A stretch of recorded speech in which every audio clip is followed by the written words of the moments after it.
The year is 2024, and in the quiet town of Millbrook, Vermont, digital restoration specialist Sarah Chen receives what appears to be a routine assignment. An old daguerreotype from 1897, discovered in the basement of the recently demolished Millbrook Elementary School, needs professional restoration for the local historical society. But as Sarah begins her meticulous work peeling back layers of time and damage, she uncovers something that will shake the foundations of this seemingly peaceful New England community. What started as a simple restoration project becomes a journey into the town's darkest chapter, one that certain people have spent over a century trying to keep buried. This is the story of how one photograph revealed a truth so disturbing that it would divide a community and force them to confront sins of the past. If you're fascinated by stories that blur the line between history and horror, make sure to subscribe to our channel and hit that notification bell. We bring you the most chilling true stories that will keep you on the edge of your seat. Don't miss what's coming next. Sarah Chen had built her reputation on bringing the past back to life. Her small studio in downtown Millbrook was filled with centuries-old photographs, each one a window into history, waiting to be cleaned and clarified. At 34, she had developed an almost supernatural ability to coax detail from damaged images using cutting-edge technology combined with traditional restoration techniques passed down from her grandfather. The autumn morning when Margaret Whitfield from the Millbrook Historical Society knocked on her door, Sarah was expecting another routine job. Margaret, a woman in her 72nd with silver hair pulled back in a neat bun, carried herself with the authority of someone who had spent decades preserving the town's heritage. "Sarah, dear, we have something rather special for you," Margaret said, her voice carrying that particular New England cadence that spoke of old money and older secrets. She carefully unwrapped a leather portfolio, revealing a daguerreotype in remarkably poor condition. This was found during the demolition of the old elementary school. The workers discovered it sealed behind a wall in what used to be the basement. Sarah examined the photograph through her magnifying glass. The image was severely damaged. Water stains, chemical deterioration, and what appeared to be deliberate scratching had obscured most of the details. She could make out the faint outlines of children arranged in rows, typical of old school photographs, but everything else was lost to time and neglect. The date on the back suggests 1897, Margaret continued. "We believe it's the only surviving photograph of the original Millbrook Elementary class. The Historical Society would be thrilled if you could restore it for our upcoming centennial exhibition." Sarah quoted her standard rate and timeline. Margaret agreed without hesitation, which struck Sarah as odd. Usually clients tried to negotiate, especially for extensive restoration work, but she pushed the thought aside and got to work. The first day of restoration revealed promising results.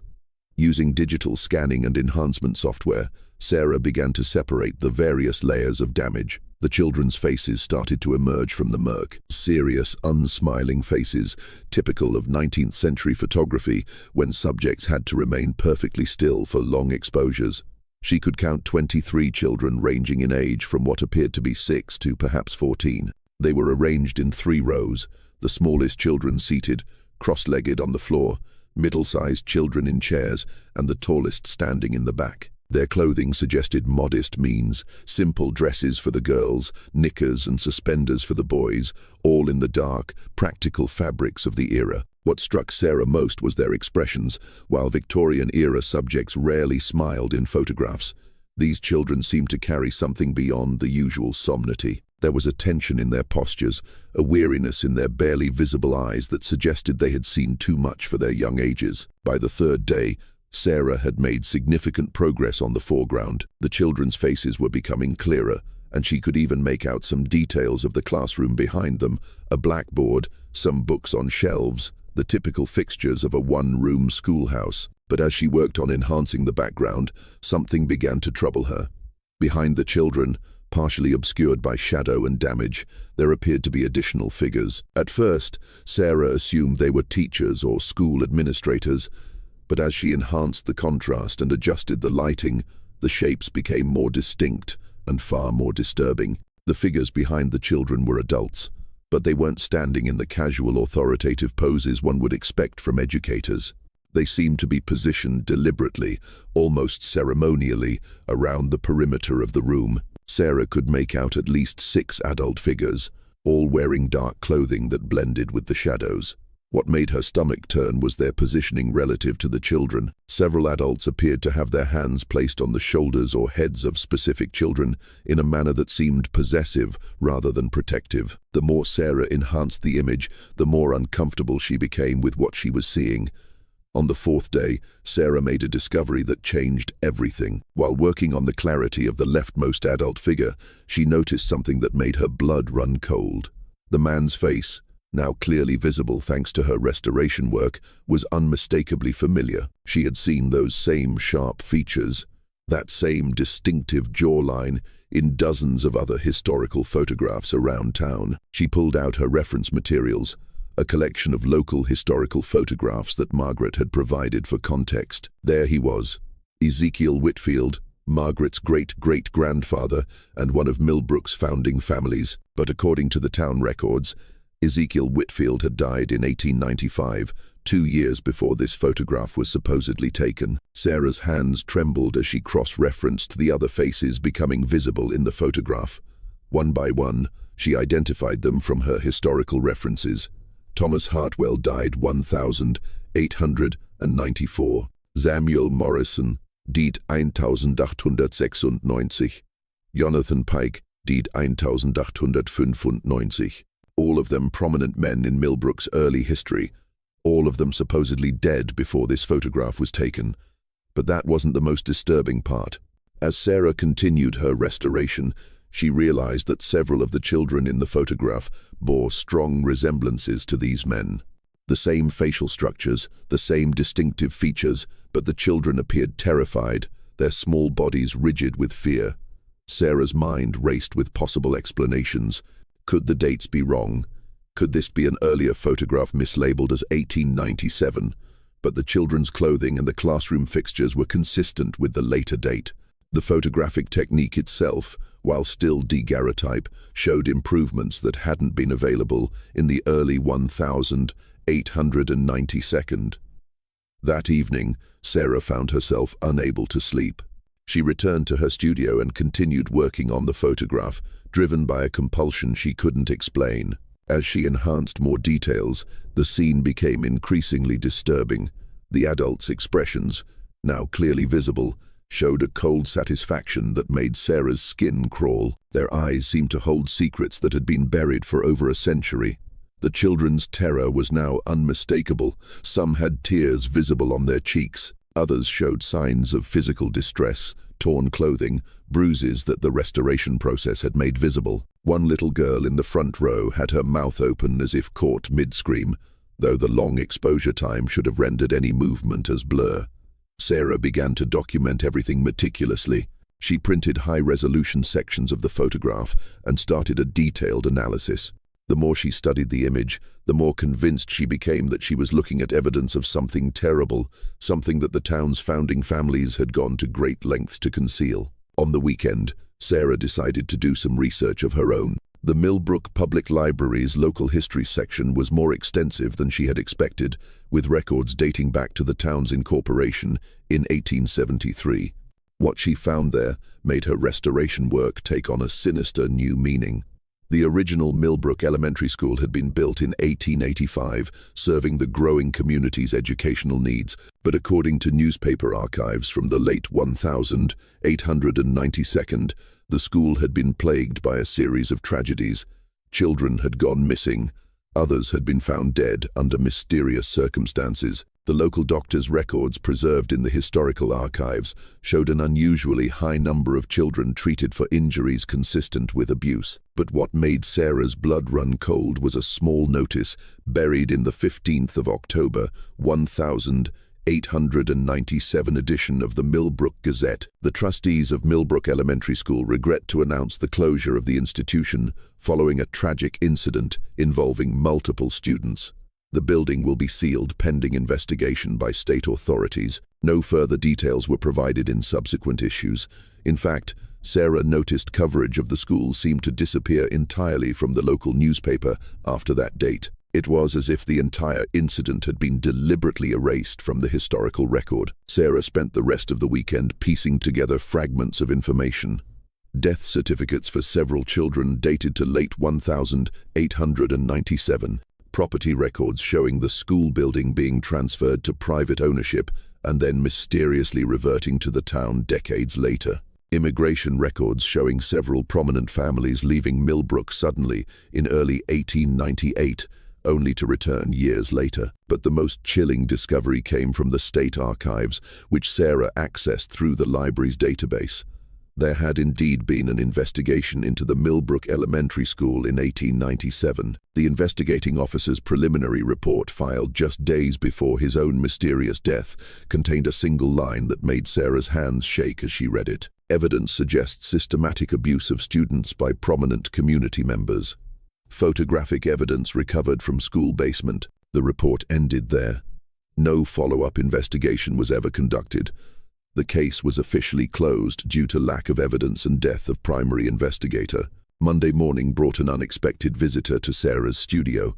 Margaret Whitfield stood at the door, but her demeanor had changed dramatically from their first meeting.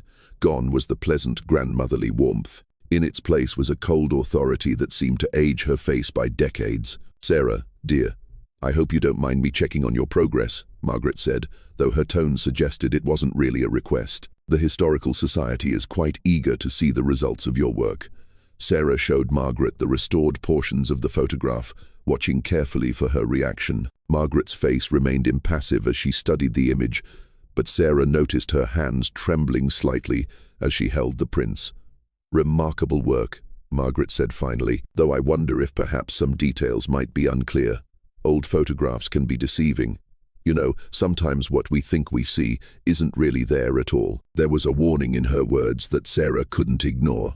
"Actually, I've been able to recover quite a lot of detail. The faces are remarkably clear now. I've even been able to identify several of the adults in the background." Margaret's composure cracked for just a moment. "Adults? I don't recall mentioning any adults in the photograph."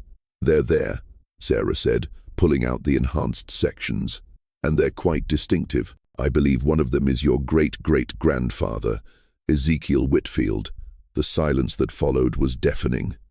Margaret stared at the photographs for a long moment, her face cycling through a range of emotions: surprise, recognition, and finally, resignation. "Sarah," Margaret said quietly, "there are some things that are better left buried, some truths that serve no purpose but to hurt people who had nothing to do with the past. But if something terrible happened to those children—" "If something happened," Margaret interrupted sharply.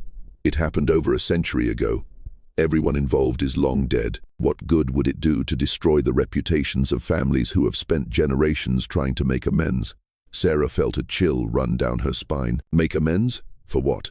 Margaret gathered up the photographs with shaking hands. "I think perhaps we should end our business arrangement here. The Historical Society has decided to postpone the exhibition indefinitely. But the restoration isn't finished. It's finished enough." Margaret's voice carried finality. "You'll be compensated for your time, of course. And Sarah, I trust you understand the importance of discretion in your profession. Small towns like Millbrook depend on their reputation. It would be unfortunate if rumors began to circulate based on misinterpretations of damaged historical artifacts." Indeed, after Margaret left, Sarah sat alone in her studio, staring at the partially restored photograph. The children's terrified faces seemed to plead with her across the centuries. She thought about Margaret's words about the weight of family reputation and community standing. But she also thought about those 23 children and the truth that had been buried with them. That afternoon, Sarah made a decision that would change her life and divide the town of Millbrook forever. She contacted the Vermont State Police's Cold Case Division and requested a meeting with Detective James Morrison, ironically, a descendant of one of the men in the photograph. Detective Morrison, a man in his 42nd with the weathered face of someone who had seen too much, listened carefully as Sarah explained her discovery. She showed him the restored photograph, the historical record she had uncovered, and the newspaper archives that told the story of the school's mysterious closure. "This is significant," Morrison said finally. "If what you're suggesting is true, we're looking at evidence of crimes that were covered up by the entire power structure of this town. The question is, what can be done about it now?" Sarah asked. Morrison studied the photograph again, paying particular attention to the children's faces. Legally, nothing. The statute of limitations expired decades ago, and everyone directly involved is dead. But from a historical perspective, from a human perspective, these children deserve to have their story told. Their families deserve to know what happened, Sarah agreed. Some of those families still live here, Morrison warned. And some of the descendants of the perpetrators do too. This won't just be about history, Sarah. It'll tear this community apart. Over the following weeks, Sarah and Detective Morrison worked together to build a complete picture of what had happened at Millbrook Elementary School in 1897. The photograph was just the beginning. Their investigation uncovered a systematic pattern of abuse that had been enabled and covered up by the town's most prominent families. The children in the photograph, they discovered, had been specifically selected for their vulnerability. Most came from poor families, recent immigrants, or households with only one parent. The school had been used as a hunting ground, with certain trusted community members given access to children under the guise of education and mentorship. When one brave child, a 2-year-old girl named Emma Lawson, had finally found the courage to speak out, the entire conspiracy had threatened to unravel. The photograph, they realized, had been taken as a form of insurance, a way to ensure the children's continued silence through intimidation and fear. But Emma Lawson's courage had cost her and her classmates their lives.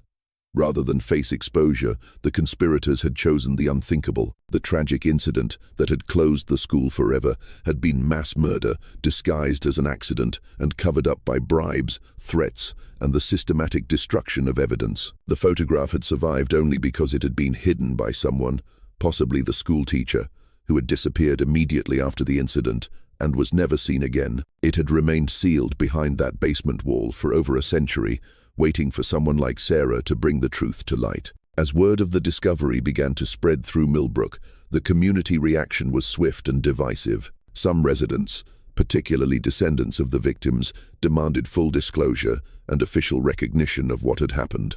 Others, including many from the founding families, insisted that rehashing century-old crimes would serve no purpose but to destroy innocent people's reputations. The town council held emergency meetings. The local newspaper, now run by descendants of the same families who had covered up the original story, initially refused to report on the discovery. Anonymous threats began appearing in Sarah's mailbox, and someone threw a brick through her studio window with a note attached. Some secrets should stay buried, but Detective Morrison stood firm in his support of the investigation, and gradually other voices began to join the call for truth. Dr. Patricia Lawson, a retired teacher and great-great-granddaughter of Emma Lawson, became a powerful advocate for the victims' families. These children had no voice then. Dr. Lawson said at a packed town hall meeting that Sarah would never forget. They were silenced by fear, by power, by adults they should have been able to trust, but they have a voice now through this photograph, through the evidence that's been uncovered. We owe it to them and to ourselves to listen.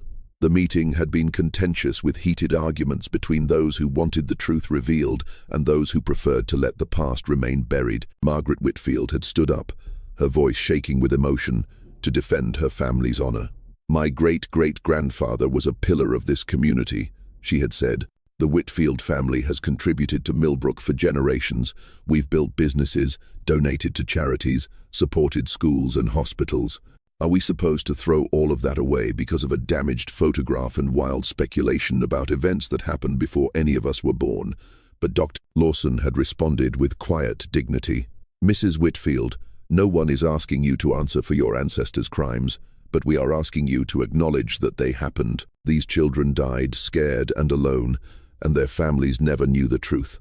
Don't they deserve better than to be forgotten?"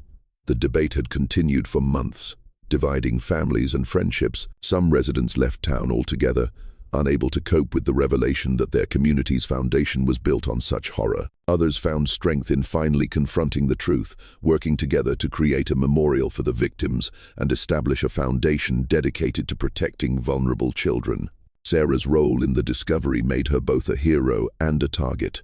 She received death threats from some quarters and praise from others. The photograph itself became the center of a legal battle with the town government, attempting to claim ownership and suppress its public display, while victims' families fought for the right to honor their ancestors' memory. Throughout it all, Sarah never regretted her decision to pursue the truth.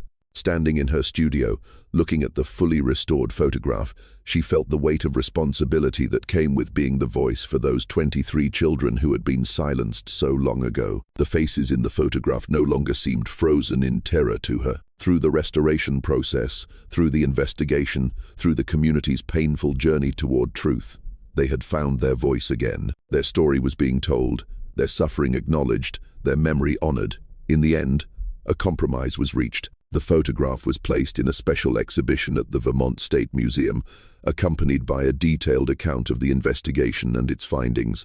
A memorial garden was established on the site of the original school, with 23 trees planted in memory of the victims. The Millbrook Elementary School Remembrance Foundation was created to educate people about child abuse and provide support for victims. Some families chose to change their names, unable to bear the association with the crimes of their ancestors. Others used their inherited wealth and influence to support the foundation's work, seeing it as a way to make meaningful amends for the past. Detective Morrison was promoted and went on to establish a specialized unit for investigating historical crimes. His work on the Millbrook case became a model for how law enforcement could address the legacy of past injustices, even when legal prosecution was no longer possible. Margaret Whitfield, after months of soul-searching, eventually became one of the Foundation's most significant contributors. At the Memorial Garden's dedication ceremony, she spoke publicly about her family's role in the cover-up and her commitment to ensuring such crimes could never happen again. "I cannot undo what my ancestor did," she said, her voice carrying across the gathered crowd. "I cannot bring back those children or ease their family's century of not knowing, but I can acknowledge the truth, and I can work to make sure that children today are protected from such horrors." Sarah continued her restoration work, but with a deeper understanding of the power and responsibility that came with bringing the past to light. Every photograph she worked on now carried the potential to reveal secrets, to right historical wrongs, to give voice to the voiceless. Years later, when asked about the Millbrook case, Sarah would always return to the moment when those children's faces first became clear in her restoration software. They were waiting, she would say, for over a century. They were waiting for someone to see them, to listen to their story, to refuse to let their suffering be forgotten. "I was just the person who happened to have the right tools at the right time." The old school photograph from 1897 had revealed a truth more terrifying than anyone could have imagined. But in doing so, it had also revealed the power of truth itself, to heal communities, to honor the dead, and to protect the living. In the end, perhaps that was the most important restoration of all. Not just bringing clarity to a damaged image, but bringing justice to damaged lives and hope to those who continued to fight for the vulnerable and forgotten. The photograph now hangs in the Vermont State Museum, where thousands of visitors see it each year. The children's faces, so clear and detailed thanks to Sarah's painstaking work, continue to tell their story to anyone willing to listen. And in that telling, in that remembering, they have finally found the piece that was stolen from them so long ago.